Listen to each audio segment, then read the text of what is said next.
when working with buyer clients, it's common to search the same criteria often.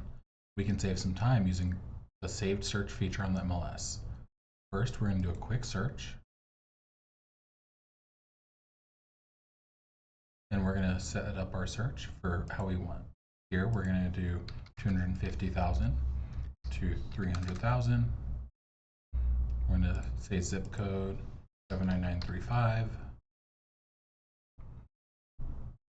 We're going to say they want something that's at least 1,600 square feet, 4-bed, 2-bath minimum. And let's go ahead and add refrigerated air and pool.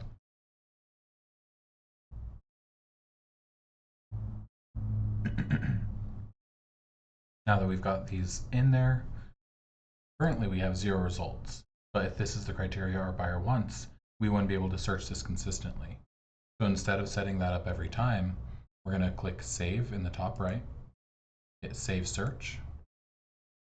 Then if it's a new search, we're going to give it a name. If it's an existing search, then we can overwrite a previous search.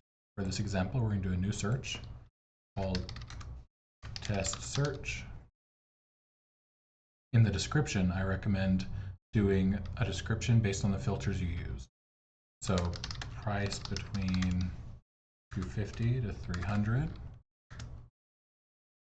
79935, 4+ bed, 2+ bath, etc.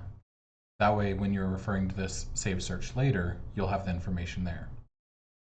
Now, if you're attaching it to a contact, you can either do a new contact for one that isn't in the system already, or an existing contact if you want to add it to someone you already have in the system.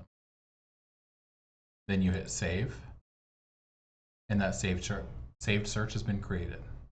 You can either email your current results now, you can choose which ones you want to email, or not send any listings right now.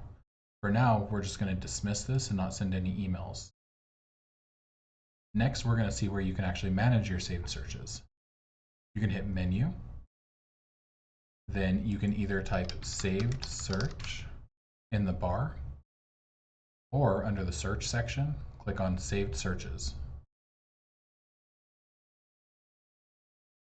You can see these are the saved searches that you have set up, and you can see Test Search we just set up is at the top. If we need to do any modifications, we can hit these dots to view details. That's going to show us the actual details of it as well as the search parameters used. We can hit subscriptions to see any subscriptions based on that search. You can see currently there's none. You can rename it. We're going to rename this to Test Search 2. And lastly, you can delete it. This removes it from your saved searches completely.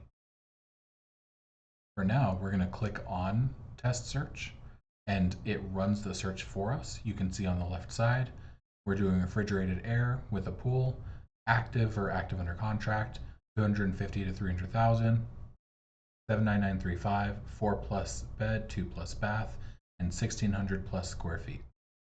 Now all of that was pre-filled for me without me having to re-enter all that information every time I'm doing a search.